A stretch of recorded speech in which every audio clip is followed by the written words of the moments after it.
നമസ്കാരം, എല്ലാവർക്കും hill top കിച്ചണിലേക്ക് സ്വാഗതം. നമ്മളിതാ ഇപ്പോൾ ഈ വറ്റക്കുട്ടനെ അങ്ങോട്ട് വെട്ടിക്കൂട്ടി ഒരു അച്ചാറങ്ങ് ഇടാൻ പോവാ കേട്ടോ.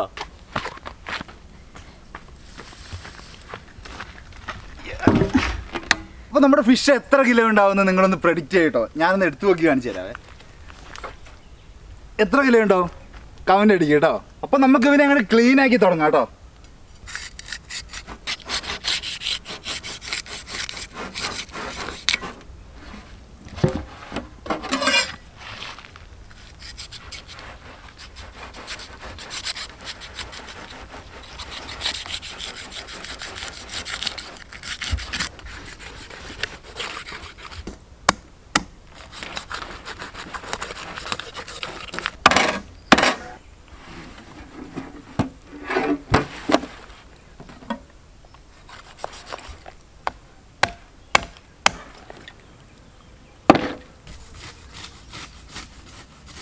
നമ്മുടെ നാട്ടിൽ ഇതിനെ വറ്റാന്നാണ് പറയുന്നത്. ഇനിയിപ്പം വേറെ സ്ഥലത്ത് വേറെ വേറെ പേരുകളുണ്ടോ അതൊന്ന് കമൻറ്റ് ചെയ്യണം കേട്ടോ.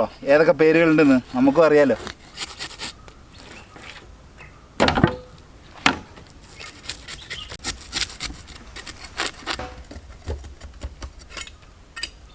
അപ്പോൾ തല അമ്മയ്ക്കിരിക്കട്ടെ, എന്നാ കൊണ്ട് കുടംപുളി ഇട്ട് കറി വെച്ചോ. ഓ, ഇതും കൊണ്ട് വല്ല നെത്തോലി വെട്ടാൻ കൊള്ളുകൊള്ളടാ. കത്രികയൊക്കെ ആയിട്ട് വന്നിരിക്കുകയല്ലേ. കത്രികയും കൊണ്ട് നമ്മൾ ചിറക് വെട്ടാന്ന് പറഞ്ഞുകൊണ്ട്, പക്ഷെ ഇത് പറ്റുള്ളൂ, ഇതെല്ലാം എല്ല് പോലെയാണ്.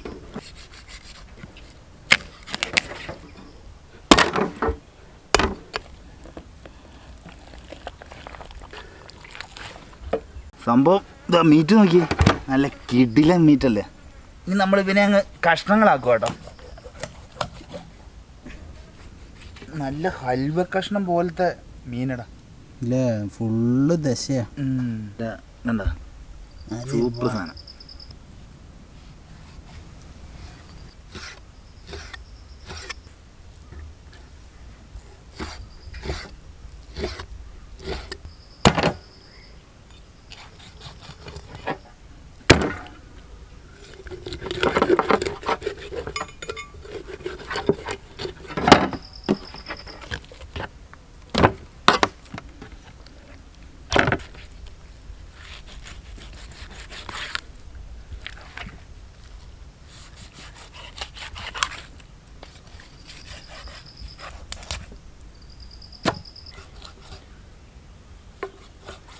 നല്ല ഫ്രഷ് മീനാകുമ്പോൾ കട്ട് ചെയ്യാൻ തന്നെ എന്താ സുഖം എന്നറിയോ.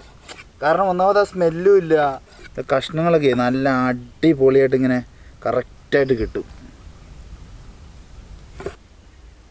അങ്ങനെ നമ്മുടെ ഫിഷിൻ്റെ പണി കഴിഞ്ഞു കേട്ടോ. ഫിഷിൻ്റെ പണി ഇപ്പോഴല്ല, നേരത്തെ കഴിഞ്ഞല്ലേ കേട്ടേ. ഓഹോ,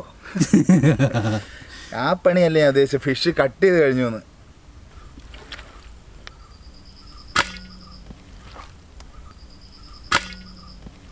നല്ല ജുമ്മുന്നുള്ള കഷ്ണങ്ങളില്ലടാ, കണ്ടിട്ട് കൊതിയായിട്ട് പാടില്ല.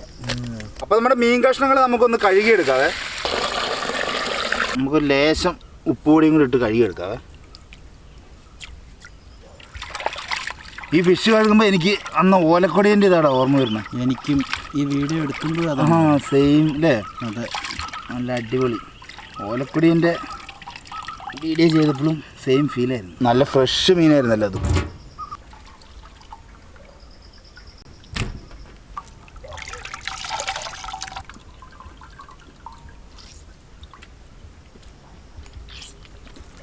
അപ്പോൾ നമ്മളൊരു 3 പ്രാവശ്യം നല്ല രീതിയിൽ ഫിഷ് കഴുകിയെടുത്തിട്ടുണ്ട് കേട്ടോ. ഫിഷ് നമുക്കൊന്ന് മാരിനേറ്റ് ചെയ്യാം കേട്ടോ. ആദ്യം മുളക് പൊടി, അടുത്തായിട്ട് നമുക്ക് കുറച്ച് ഉപ്പിട്ട് കൊടുക്കാവേ. ലേശം മഞ്ഞൾപ്പൊടിയും കൂടി ഇട്ട് കൊടുക്കാം. നമുക്ക് നല്ല രീതിയിലൊന്ന് മിക്സ് ചെയ്തിട്ട് ഒരു നൈറ്റ് എടുത്ത് വെക്കാം കേട്ടോ. അപ്പോൾ ഇതിൽ ഉപ്പും മുളകും എല്ലാം നല്ല രീതിയിൽ പിടിക്കും. എന്നിട്ടാണ് നമ്മൾ അച്ചാറിൻ്റെ ബാക്കി പരിപാടി തുടങ്ങുന്നത്.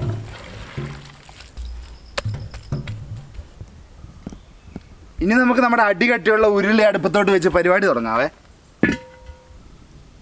ചൂടായ ഉരുളിക്കകത്തോട്ട് നമുക്ക് വെളിച്ചെണ്ണ ഒഴിച്ചു കൊടുക്കാം കേട്ടോ.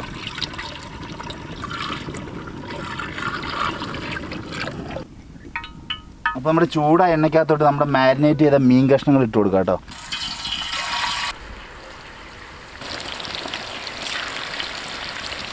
അപ്പോൾ നമ്മുടെ മീൻ കഷ്ണങ്ങൾ ചെറുതായിട്ടൊന്ന് ഇളക്കിയിട്ട് കൊടുക്കാവേ. നമ്മുടെ വെളിച്ചെണ്ണയിൽ ഈ മീൻ കഷ്ണങ്ങൾ കിടന്ന് മൊരിയുന്നതിൻ്റെ ആ ഒരു ഫീലുണ്ടല്ലോ, ഒരു രക്ഷയില്ല. അപ്പോൾ അപ്പോൾ നമ്മുടെ ആദ്യത്തെ ബാച്ച് മീൻ ഇതാ അടിപൊളിയായിട്ട് ഫ്രൈ ചെയ്തെടുത്തിട്ടുണ്ട് കേട്ടോ. ഇതപ്പോൾ നമുക്ക് ഈ പാത്രത്തിലോട്ട് മാറ്റാവേ.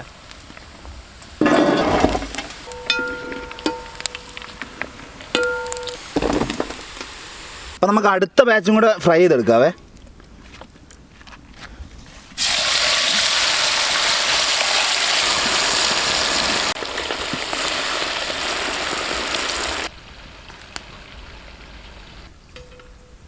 അപ്പോൾ നമ്മുടെ തിളച്ച എണ്ണയ്ക്കകത്ത് നിന്ന് അടുത്ത ബാച്ച് മീൻ കഷ്ണങ്ങൾ കൂടെ നമ്മൾ എടുക്കുക കേട്ടോ.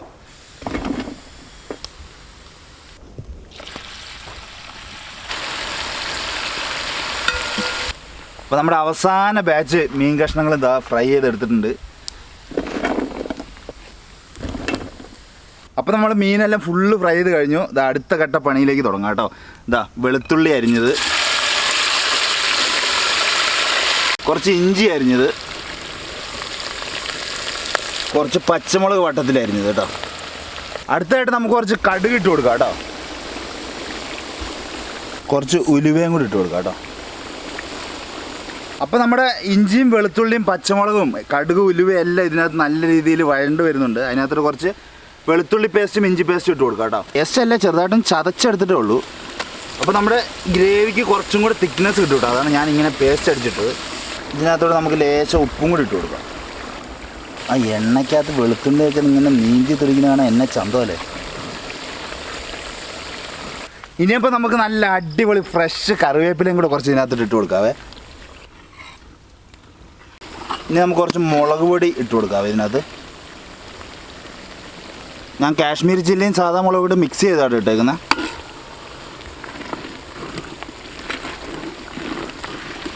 തീ കുറച്ച് വെച്ച് ഇടണം മുളക് പൊടി. അധികം നേരം കുക്ക് ചെയ്യരുത്, ഇല്ലെങ്കിൽ കരിഞ്ഞു പോകട്ടത്. ലേശം മഞ്ഞൾപ്പൊടിയും കൂടി ഇട്ട് കൊടുക്കുക.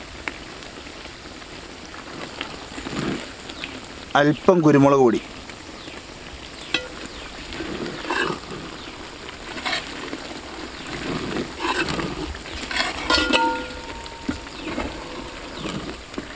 ഇനി നമുക്ക് വിനാഗിരി ഒഴിച്ച് കൊടുക്കാം ഇതിനകത്തോട്ട്. പുക കണ്ണിലോട്ട് തന്നെ വരും.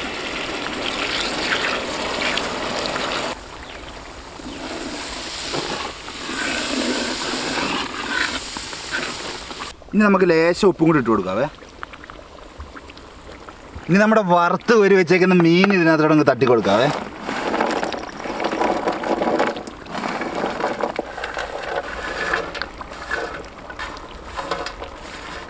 നല്ല രീതിയിൽ നമ്മുടെ ഈ ഗ്രേവിക്കകത്തോടെ മിക്സ് ചെയ്ത് കൊടുക്കും.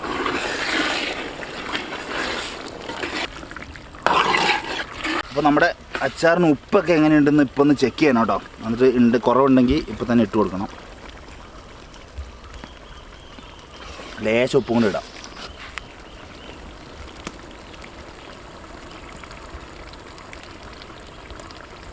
അപ്പോൾ നമ്മുടെ സ്വാദിഷ്ടമായ മീനച്ചാർ ഇത് റെഡി ആയിട്ടുണ്ട് കേട്ടോ. അപ്പോൾ ഇതിന് നമുക്ക് ഇങ്ങോട്ട് വാങ്ങി കൊണ്ടുപോയിട്ട് അങ്ങോട്ട് ഒരു ചോറിൻ്റെ കൂടെ ഒന്ന് കഴിച്ച് നോക്കണ്ടേ.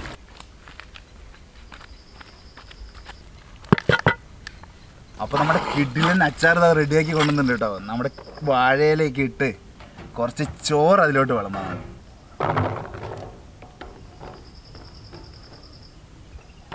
ലാവി പറക്കുന്ന ചോറ്.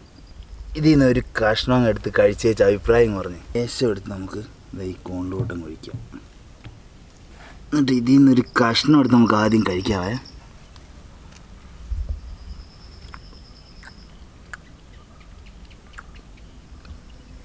നമ്മൾ സാധാരണ അച്ചാർ 2 ദിവസം വെച്ചിട്ടൊക്കെയാണ് കഴിക്കണമെന്ന് പറഞ്ഞത്. പക്ഷേ ഇതിപ്പോൾ തന്നെ അടിപൊളിയായിട്ടാ സെറ്റില്ലേ. ഇത് 2 ദിവസം വെക്കുമ്പോഴത്തേക്കും കഴിയുമെന്നാണ് എൻ്റെ ഒരു സംശയം. നമ്മുടെ ചോറിനകത്തോട്ട് ഇനി നമുക്കൊരു കഷ്ണം മീനും ആ ലേശം അതിൻ്റെ ഗ്രേവിയും കൂടെ അങ്ങോട്ട് വെച്ചിട്ടുണ്ടല്ലോ. ഇങ്ങനെ കൂട്ടി ഒരു പിടി പിടിക്കാം. ഓ ചോറ് നല്ല ചൂടാട്ടാ. ആ ഇനിയപ്പോൾ ഞാൻ കഴിക്കാവേ. ഒരു രക്ഷയില്ല, സെറ്റില്ലേ, ഗംഭീര സാധനം. നമ്മുടെ വറ്റ പൊളി കേട്ടോ. അച്ചാറിനൊക്കെ ഇടു. ഇതിങ്ങനെ കഴിച്ചു കഴിഞ്ഞാണ്ടല്ലോ ഇത് ഇല തീർത്തിട്ട് എഴുന്നേക്കാൻ പറ്റുള്ളൂ. ഗംഭീര സാധനമാണോ. പൊളിച്ചടുക്കി. നമ്മൾ ശരിക്കും നല്ലെണ്ണ ചെയ്യണം എന്നാട്ടോ വിചാരിച്ചേ.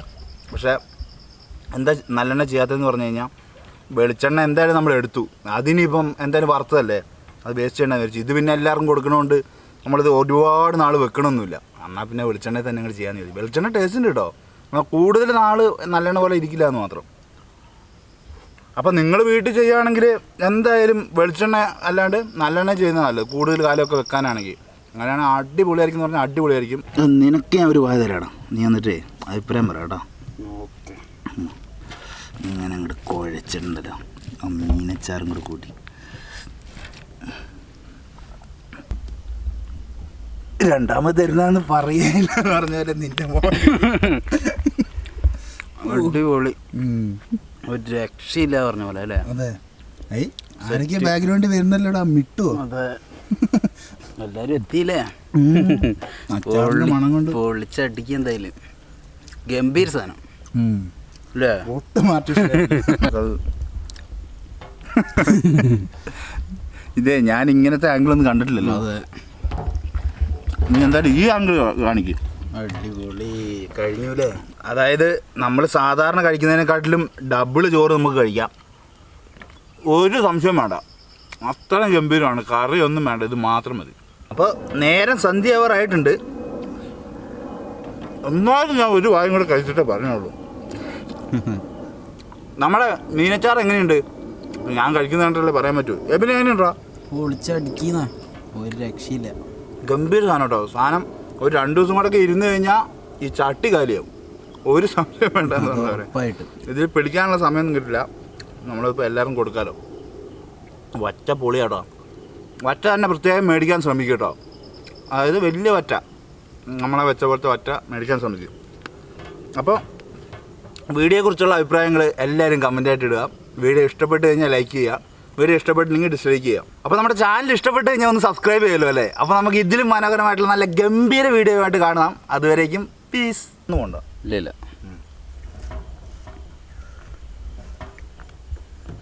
നീ നൈസായിട്ട് അല്ലേ? ആഹാ, ഓ നീ കഴിക്കട എൻ്റെ മോനെ, ഗംഭീര സാധനം, ഒരു രക്ഷയില്ലാട്ടാ. എല്ലാവരും ഒന്ന് ട്രൈ ചെയ്ത് നോക്കിയോ, കിഡു ഇല്ലേട്ടേ? സാധനം പൊളിയല്ലേ?